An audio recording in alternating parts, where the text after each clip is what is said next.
Well, a molecular robotic arm would also be able to hold and position molecular tools, so the molecular robotic arm could be used to wield the selfsame molecular tools from which it was built, so you could have a molecular robotic arm that built another molecular robotic arm. So you could now have basically a manufacturing system which could build more manufacturing systems, and that would offer a very low cost in terms of the overall manufacturing process, because having once gotten this process started, you could build more molecular manufacturing systems inexpensively. Okay, so that's the flavor of molecular nanotechnology. And now we move on to nanomedicine. And the basic observation is very simple, which is that disease and ill health are caused largely by damage at the molecular and cellular level. But today's surgical tools are big. They're large. So if you guide the finest surgeon's scalpel from the point of view of a cell, that's something that's more appropriate to rip and tear and destroy than it is to heal and cure. It's just not the right scale, not the right precision.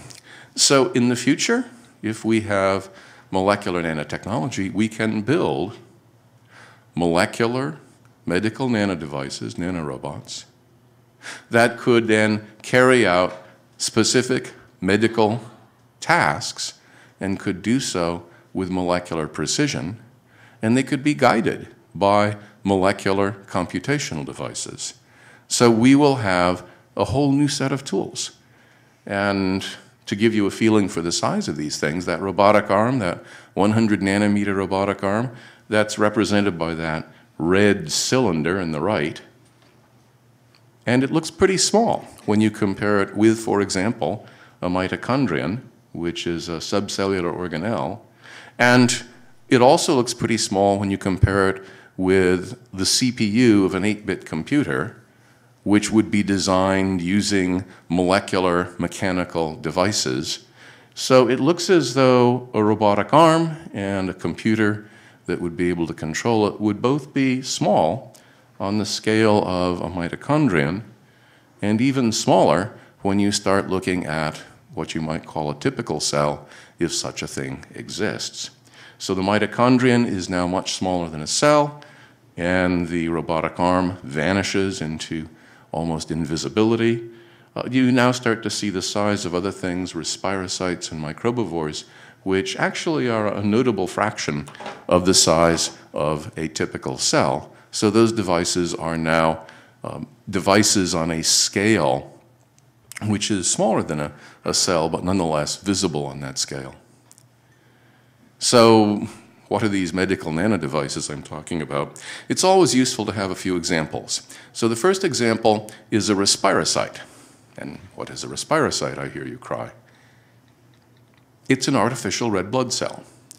Red blood cells pick up oxygen in the lungs, carry that oxygen to the tissues, release the oxygen, absorb carbon dioxide, carry that carbon dioxide to the lungs, release the carbon dioxide, and pick up more oxygen.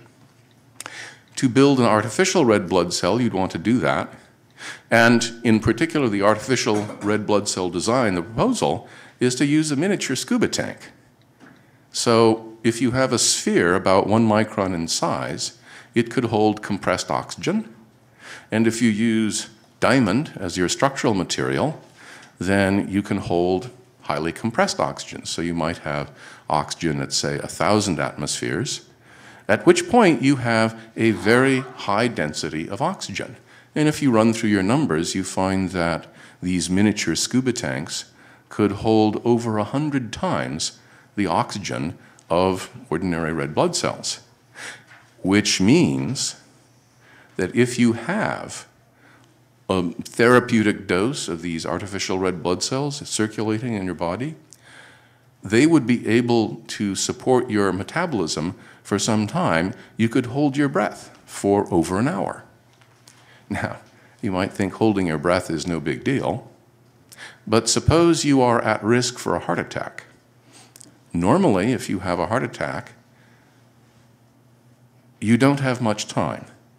the heart attack can occur abruptly, and within seconds, a minute, you are no longer able to respond to do anything. If you had a therapeutic dose of these artificial red blood cells, if you had a heart attack, your heart would stop pumping, but the oxygen demands of your tissues would be met by the artificial red blood cells already in place, by the respirocytes that were there. They could release oxygen, and they could continue to release oxygen for up to an hour or so. And they could absorb carbon dioxide, which means that your first response on having a heart attack would be, oh my heart has stopped. And you'd call your doctor, or perhaps if you had built-in monitoring systems, your doctor would be automatically alerted that your heart had stopped, and you'd receive a cell phone call saying, your heart stopped, get on down to the emergency room, please. We need to take action. And now you've got an hour or maybe a little bit more in which to deal with the situation. So that's the first concept that was sort of described in terms of what would a medical nanodevice, what would a medical nanorobot do, or one of the first concepts. And how much time? 5 minutes, okay. So that was one of the first proposals, and the basic idea is simple.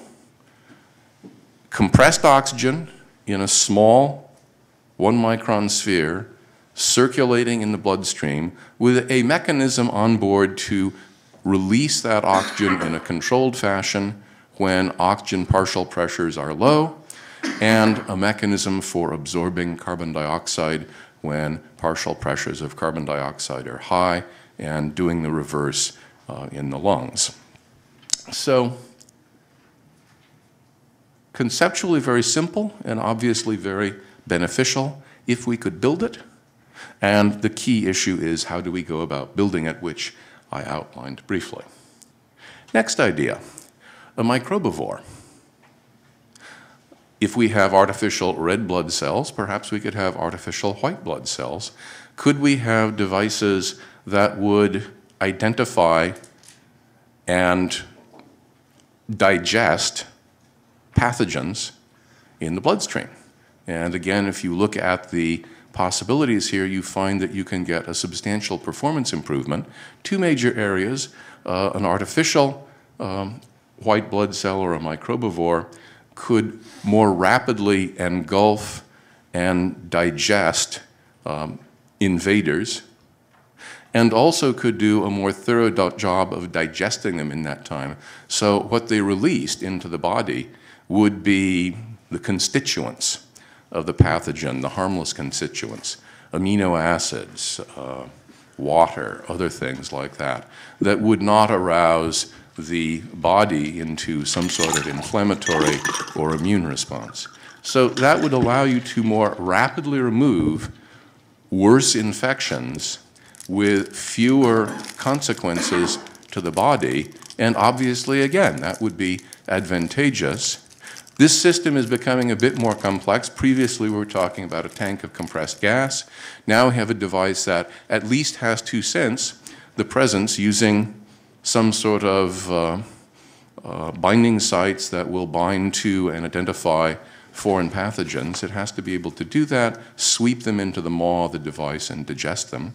But still conceptually similar to something that exists in biology, operating somewhat faster and somewhat more effectively, and using some core similar concepts. Then we get to the next level of complexity, a chromalocyte. Now we're looking at a more complex device, one which doesn't seem to have a direct analogy in existing biological systems, but which would be very useful. We know that the nuclei and have DNA and various information in the nucleus which specifies which cell it is, whether it's a nerve cell or a liver cell or a tissue cell in the skin.